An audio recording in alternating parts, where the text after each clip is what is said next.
بسم اللہ الرحمن الرحیم۔ السلام علیکہ یا صاحب العصر والزمان۔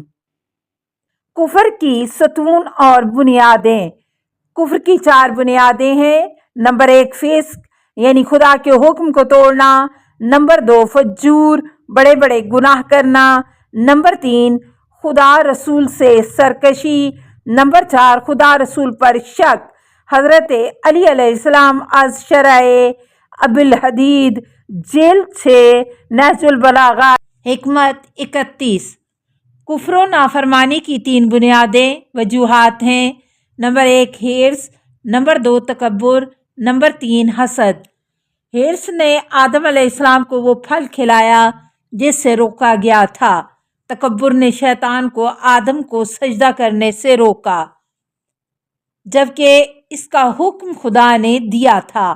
حسد کا کارنامہ یہ ہے کہ قابیل نے اپنے سگے بھائی حابیل کو ناحق قتل کیا۔ امام جعفر صادق علیہ السلام از بہار جلد 72۔ کفارہ گناہ ختم کر دینے والے کام۔ 3 چیزیں گناہوں کا کفارہ ہیں۔ نمبر 1 اسلام یعنی خدا کی مکمل اطاعت کرنا، نیز سلامتی اور سلام کا عام کرنا۔ نمبر 2 لوگوں کو کھانا کھلانا۔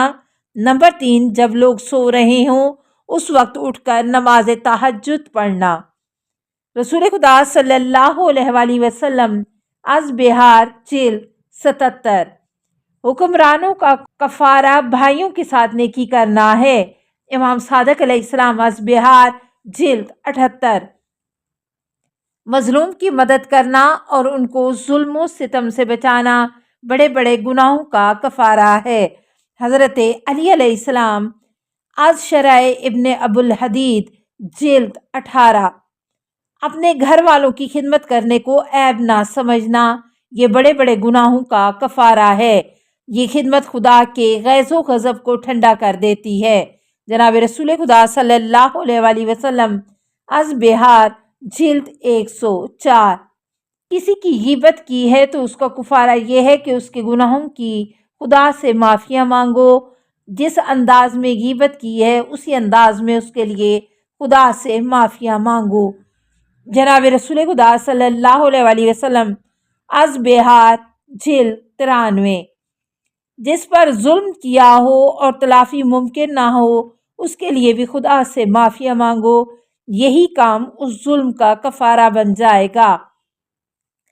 جناب رسول خدا صلی اللہ علیہ وآلہ وسلم از بہار جلد 93۔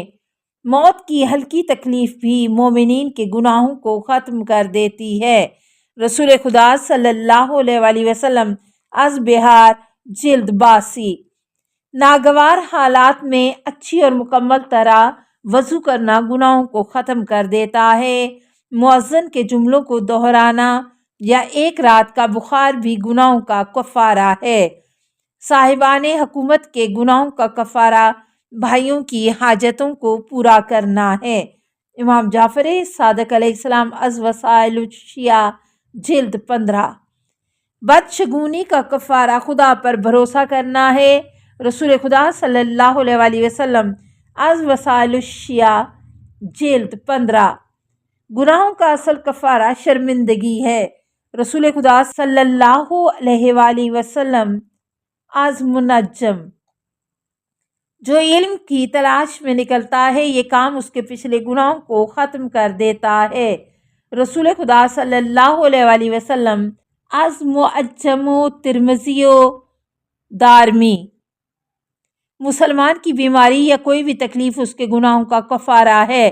رسول اکرم صلی اللہ علیہ وآلہ وسلم از معجم ایسا گناہ جس کا کوئی کفارہ نہیں۔ امام علیہ السلام سے سوال کیا گیا جو احرام کی حالت میں شکار کرے اس کا کیا کفارہ ہے؟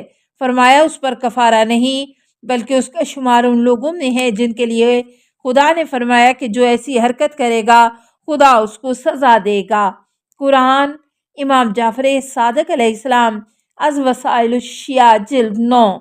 کیونکہ احرام کی حالت میں شکار کرنا خدا سے بے ادبی کرنا اور خدا کے گھر کو اہمیت نہ دینے کی وجہ سے ہی ممکن ہے۔ اب جو حج پر جائے اور خدا کے گھر کا احترام تک نہ کرے بلکہ خدا سے بدتمیزی پر اتر آئے، وہ قابل معافی نہیں ہے۔ وہ ایک سرکش، بدتمیز، بد اخلاق، بد کردار، متکبر، کمینہ آدمی ہے جو اسی لائق ہے کہ اس کو سزا ضروری دی جائے۔ احسان کا بدلہ احسان۔ جب تم کو کوئی سلام کرے یعنی تمہاری عزت کرے اور سلامتی کی دعا کر دے تو تم بھی اس کے جواب میں اس سے بہتر طریقے سے سلام کرو، اس کی زیادہ عزت کرو یا کم سے کم وہی الفاظ جواب میں کہہ دو، یعنی کم سے کم اتنی عزت اور حفاظت کرنا ضروری ہے جس قدر عزت سے اس نے تمہیں سلام کیا ہے۔ قرآن سورہ رحمان 60۔ کسی کے ساتھ بھلائی کرنا یا کسی کو فائدہ پہنچانا اس کے گلے میں توق کی طرح ہوتا ہے جو احسان کرنے والے پر شکریہ ادا کیے بغیر یا اس کا حق ادا کیے بغیر اتر نہیں سکتا۔ امام موسیٰ کاظم علیہ السلام از بہار جلد 75۔ جو تم کو فائدہ پہنچائے تو اگر تم ممکن ہو تو ویسا ہی فائدہ اس کو پہنچاؤ، اور یہ ممکن نہ ہو تو اس کی تعریف کر دو، اس طرح تم اس کی نیکی کا شکریہ ادا کر دو گے۔ لیکن اگر اس کو چھپاؤ گے تو ناشکرے منکر حق سمجھ جاؤ گے۔ جناب رسول خدا صلی اللہ علیہ وآلہ وسلم از کنز الاعمال۔ اگر برابر کا فائدہ نہیں پہنچا سکتے تو خدا سے اس کے لیے دعا مانگو، اتنی دعا مانگو کہ تم کو یقین ہو جائے کہ تم نے بدلہ چکا دیا ہے۔ جناب رسول خدا صلی اللہ علیہ وآلہ وسلم از کنز الاعمال۔ جس نے تمہاری نیکی کا شکریہ ادا کیا اس نے تمہیں اس سے زیادہ دیا جتنا تم نے اس کو دیا تھا۔ حضرت علی علیہ السلام از غرر الحکم۔ نیکی کا بدلہ یہ نہیں ہے کہ جتنی نیکی اس نے کی ہے تم صرف اس کے برابر نیکی اس کے ساتھ کرو، بلکہ اس سے بڑھ کر کرو۔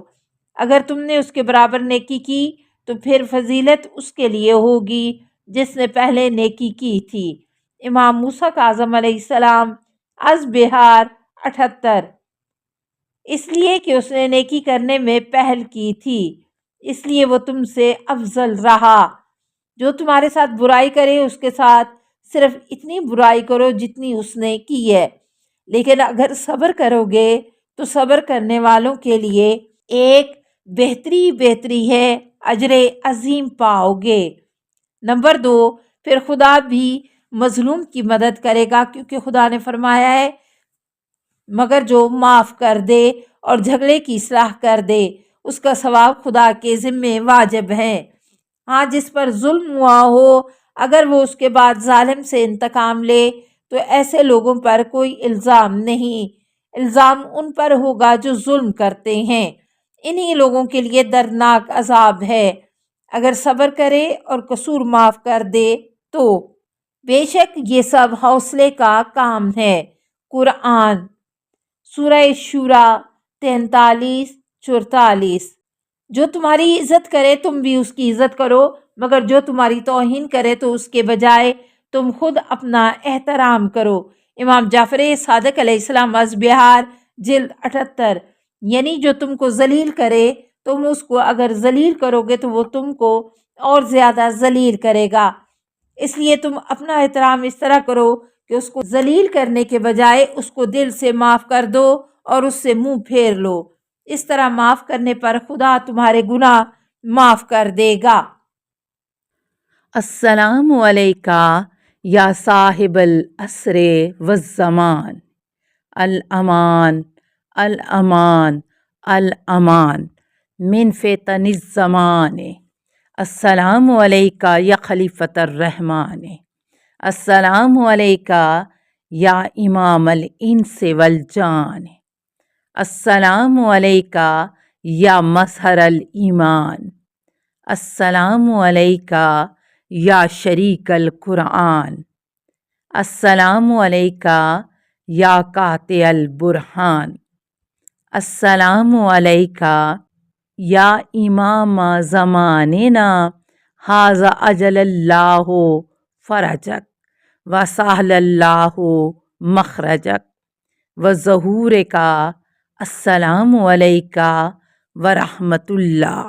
اللہم صلی علی محمد و آل محمد۔